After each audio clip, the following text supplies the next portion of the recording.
Out for a drive. So, should I thank you guys for picking me up off the floor, or do you have more in store for me, you guys? I asked the agents surrounding me. They were typical agents, keeping information close to their chests. I put on fresh but less than classy clothes and wondered to myself, how did I get caught up in all this crazy shit? While Maddie made it out, I was now a captive. A random agent put me in a transport vehicle and presumably started driving me back to the inner sanctum of the compound. Agent somebody asked me what took place at the facility and ended his inquiry demanding, "Where is Mrs. Monroe?" I couldn't answer because, rightfully, I had no idea. Then I asked myself how he even knew her name and that she was the escapee. At the end of the day, I am an agent, so they already had shit tons of information about Mrs. Monroe. Whatever they did know, they didn't know her. Had she realized there was a map to my cabin tucked in among the blueprints of the facility? Did she understand that was meant as her destination upon escape? More importantly, was she doing what I told her? Keep moving and keep your mouth shut. Chaos ruled my mind. I hope reason ruled hers. First things first, though. How the hell was I going to get out of this SUV transport? What was my next step? In a few minutes, I would be in a world of hurt. Smartass that I am, I engaged the agent escort. So, lovely weather, isn't it? What a peaceful afternoon. That suit fits you well. Nice color, too. What's for dinner? What's up with this Mrs. Monroe? What's all the fuss?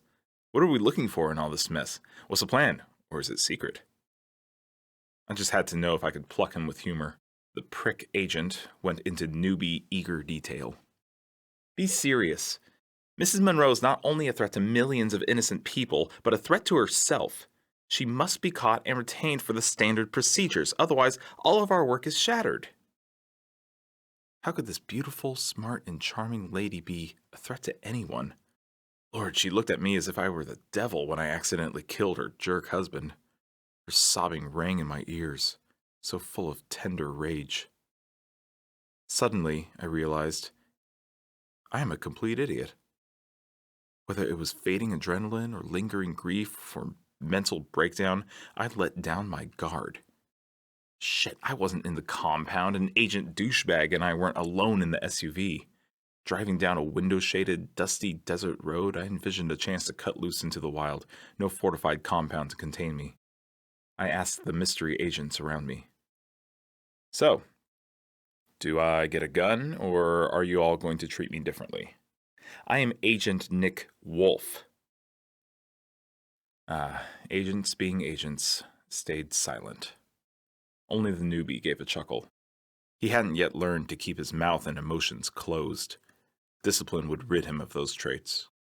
One of the other agent clones turned to me and sneered. You think that your facility is the only one of its kind? I'm surprised, Mr. Wolfe, that they didn't tell you. As an advanced agent, you should know we have many. We are many. Were they messing with my mind? First, there was this claim about Maddie as an uncontrollable threat, then other compounds. Who were these unfamiliar, potentially imposter agents? Seriously irritated, I shifted into analytical mode. What were their intentions with me? With Maddie? Would there be no escape? It was time to figure it out. Think, damn it. How are you going to get rid of this SUV all the while on a desolate road surrounded by this crew? Come on, Wolf, think. Is exactly what I said to myself. Potential scenarios skittered through my brain. Again, I was under the gun for a way to free myself and track down Maddie before others got to her. It wasn't a matter of if, but when. Agent Mean Stare shared a bit more information with me. I waited on an escape attempt until this ignorant lump of flesh went on. These markings they have on them, you've surely seen the marks, are incredibly significant. Likely you don't know, but there are 50 plus others like this Mrs. Monroe. We track hard, searching around all of our Earth for these unique returnees. You haven't seen all the pieces of the puzzle. As tough as you think you are, you live in the dark, Nick. I guess I was the ignorant lump of flesh. To rectify that, I listened on.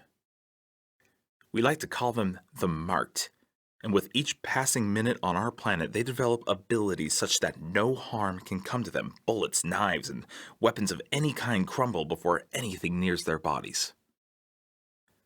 Well, for me, this was an interesting idea, and I couldn't help but laugh some. Seriously? I knew all this captive project agency business was serious after all. The government spent billions upon billions of dollars on our work, all in the interest of national security from aliens. However, this was beyond the pale. These returnees came back with special powers, and some with super special powers. Hearing and feeling my incredulity, Agent Mean Stare reached for my neck. This is not a joke. The only way to seize them is by physically restraining them and bringing them back to any facility we have, not just the one we scraped your ass up from. Our facilities have the capability to hinder and subdue the marked. They think they have power, but it is us. We have ultimate power. What do you think now, Nick? Now, it was starting to sink in with me. This is what I was thinking. Maybe this was not a joke at all. And either way, I needed to step it up on my decision-making process. First, I had to make a choice, one bigger than choosing to free her.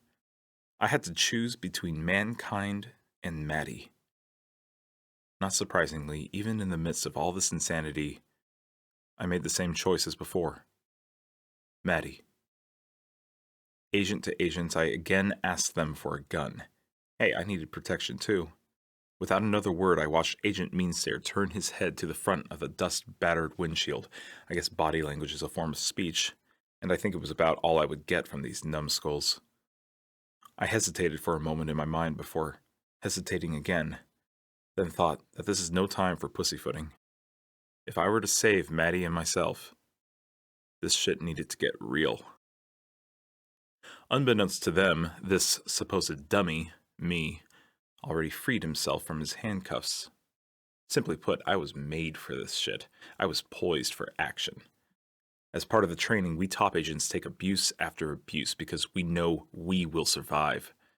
In those last moments before my strike upon them, I wondered, is it survival that grants some bit of freedom, or does freedom open the chance for survival? Screw philosophy, this is where my fun truly began. With my left hand, I grabbed inside the holster of the agent to the right of me and shot him under the chin. Then I whipped around and turned my hand straight to the left and shot the agent there, point blank. Shit, I'm not even good at being lefty, but I was right this time.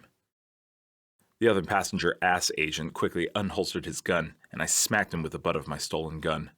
I remember hearing the newbie driver of the SUV communicate with the other sneaky SUV behind us. Shots fired! As ass agent turned back to me, I stuck the barrel of the 9mm in his mouth and with my right hand reached into the driver's inside pocket and grabbed his gun. Now, I had 2 firearms, stupid asshats. It is what I do on a daily basis, and today was no exception. After what I've seen and done in my time, shoot, for me this was a joyride. Passenger Agent Dickhead, looking like Professor Xavier from the movie X-Men, tried to mumble shit through his muffled mouth, stuffed with the steel barrel of my gun down his esophagus. I told Agent Newbie Jerk Driver to ram the advancing SUV, but this unlucky shit refused to do so. As such, with his bad decision, I pulled the trigger lodged in the passenger ass agent's mouth, then unloaded him out of the door and let his body tumble under the tires. As I buckled myself into Deadass's blood and brain-pooled seat, I shouted to the driver with both guns aimed at the living. I screamed with authority. Ram them now! Now! The SUV driving beside us drew closer, each passenger brandishing weapons. Oh yeah, showdowns are the shit. Bring it, I thought. Maddie was nowhere in my mind. This was straight-up training and instinct. Newbie Jerk Driver ran out of time. I suppose snoozing is losing, and guess who lost in that moment? Yep, with control of both guns in each hand, I pointed my 9mm at him before giving him 2 options, which were get out now or die now. Luckily for him, he jumped out and took the desert road down his throat. Better than steel, I suppose. If there are any live dicks in here, I suggest you follow suit. This is my fight. Fuck off. At that moment, it seemed it was my job to ram the other SUV. Where is true help when you need it? Truth be told, I'd rather rely on myself than the jerks around me. Dodging bullets from all directions, I clasped the steering wheel and slid with bloody stains into the driver's seat. With glass breaking and shattering all over me, I reached back and grabbed a white wireless headset splattered with brain bits. I wasn't sure who I might speak with, but at least I had some comms with someone. It didn't take long to figure out it went to the other SUV.